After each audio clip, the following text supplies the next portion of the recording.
Shut up, you shut up, बेवकूफ। अबे buncher है तू, बंदर है तू, अरे तू अकल करने वाली है, तू बंचर है, अरे तू बंचर है, बेवकूफ आदमी, बदतमीज आदमी, 2 कौड़ी की तेरी हैसियत नहीं है। तुझे जानता कौन है? प्रियंका गांधी पर टिप्पणी करेगा, गांधी परिवार पर टिप्पणी करेगा, तुझे शर्म नहीं आती? अबे लफंगे, लुच्चे, टपोरी।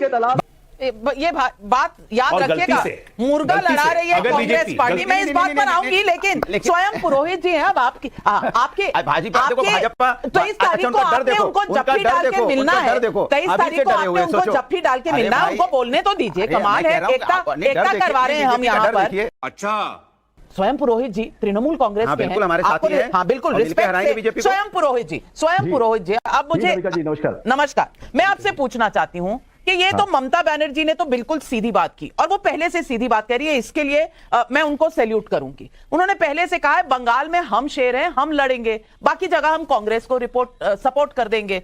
लेकिन मुद्दा यहां आकर फंसता है कि आप तो हैं ही सिर्फ बंगाल में, समाजवादी पार्टी तो है ही सिर्फ उत्तर प्रदेश में, इसलिए बाकी पूरे देश भर में उनको सपोर्ट कर दें या ना करें कोई किसी को फर्क नहीं पड़ रहा। कहना क्या चाह रहे हैं भाई आप? भारतीय जनता पार्टी जिसके साथ गठबंधन करती है उसको कमजोर करने की कोशिश करती है। उसने वहां जेडीयू को कमजोर करने की कोशिश की है, ये साफ जाहिर है। अभी तो जेडीयू ने उनका साथ छोड़ा है। ये बीजेपी गठबंधन धर्म नहीं निभा रही है। आप देखिए शिवसेना के साथ बीजेपी ने क्या किया, शिवसेना के साथ बीजेपी होती थी, यही बीजेपी के साथ, यही बीजेपी एनसीपी के साथ भी किया। हमने किसी को दो फाड़ नहीं करते। भारतीय जनता पार्टी दूसरी पार्टी को कमजोर करती है, ये भारतीय जनता पार्टी की आदत है। इसलिए भारतीय जनता पार्टी के साथ आज कोई नहीं खड़ा है। इसलिए जो विपक्ष एक साथ हो रहा है, पहली बार हिंदुस्तान में, पहली बार ऐसा हुआ है। इसके पहले 71-72 में हुआ था, 77 में हुआ था। आज विपक्ष एक साथ खड़ा है भारतीय जनता पार्टी के साथ। और इस मीटिंग में चूंकि हम विपक्ष ने यह तय किया है कि हमें लोकतंत्र को बचाना है, राष्ट्र को बचाना है, राष्ट्र के मुद्दों को बचाना है और संविधान का सम्मान होना है। अजय आलोक जी की जवाब को सुन लीजिए। जी अजय आलोक, हमें कोई मतलब नहीं है, आप विपक्षी एकता करिए चाहे जैसी एकता करिए। विपक्षी एकता कब नहीं थी भाई? 2019 में भी हमने लोकसभा चुनाव में देखा है विपक्षी एकता थी, चाहे वो बिहार हो चाहे यूपी हो। आज सबसे बड़ा प्रश्न है कि आपस में कॉन्ट्रडिक्शन हैंडल इनको करना है नविका जी, हमें नहीं करना है। तो फिर परेशान क्यों? आज की तारीख में क्या कांग्रेस और सीपीएम अलग अलग या एक साथ कर रहे हो? क्यों परेशान हो गए? आप परेशान है, बीच में क्यों बोल रहे हैं? आप बीच में बोल क्यों रहे हैं? कह रहा हूं, आप कह रहे हो मुझे कोई मतलब नहीं है। अजय आलोक जी, परेशान विपक्ष ज्यादा है क्योंकि इन सबको मिलके मोदी हटाना है। इनका एक ही मुद्दा है जिस पर दिल मिले हुए हैं, वो है मोदी को हटाना। भारतीय जनता पार्टी की नीतियों से, भारतीय जनता पार्टी की आइडियोलॉजी, आइडियोलॉजी से खेल लेने आपको सिर्फ मोदी हटाना है। प्यारी समझ गई। पिछली बार जब कर्नाटक चुनाव हुए थे तो वो स्टेज पे सबको याद है, कुमारस्वामी जी को कांग्रेस पार्टी ने सपोर्ट करके उनको मुख्यमंत्री बनाया था और सबने हाथ ऊपर उठाकर एकजुट होने का वायदा किया था।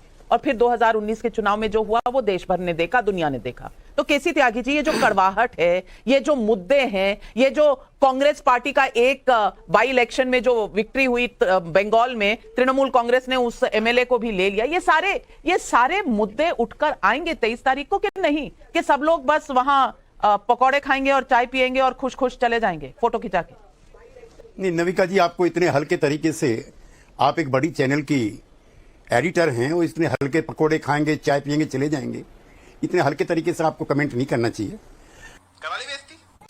माफ कीजिएगा केसी त्यागी जी, मेरा हल्केपन से कहने का कोई इरादा नहीं था। अगर आपको बात बुरी लगी हो तो माफी चाहती हूँ, लेकिन तब भी ये कहा था ना कि सारे इकट्ठे आएंगे और 2019 में मोदी को एक मजा चखाएंगे। कहा था कि नहीं कहा था? बल्कि उसके बाद 2019 के बाद क्या हुआ? बुआ भतीजा साथ लड़े और जब अलग हुए तो क्या क्या कहने लगे? जब कांग्रेस और समाजवादी पार्टी साथ लड़े और उसके बाद जब अलग हुए तो क्या क्या एक दूसरे को कहने लगे? आचार्य प्रमोद कृष्णम को गाली देने का काम 10-15 सालों से बीजेपी और विश्व हिंदू परिषद करता है। जो काम विश्व हिंदू परिषद और बीजेपी करती है 10 साल से मुझे गाली देने का, उसमें टीएमसी शामिल हो गई है। तो मुझे लगता है जो अधीर रंजन चौधरी कह रहे हैं वो बात बिल्कुल ठीक है कि टीएमसी बीजेपी की नंबर 2 टीम है।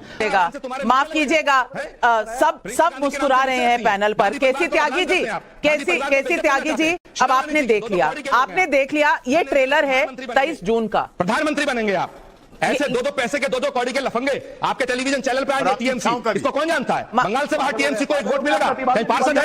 ऐसे लोगों को क्यों चैनल पे डिबेट में बकवास कर? अबे दिवाला तेरा निकल रहा है, अकल का दिवाला तेरा निकल रहा है। गांधी परिवार को गाली दे रहा है, प्रियंका गांधी को गाली दे रहा है, प्रियंका गांधी को बेइज्जत कर रहा है। शर्म नहीं आती 2 कौड़ी का आदमी तुझे? अरे चुप रहे, कांग्रेस देश में बीजेपी को हटाएगी अकेले।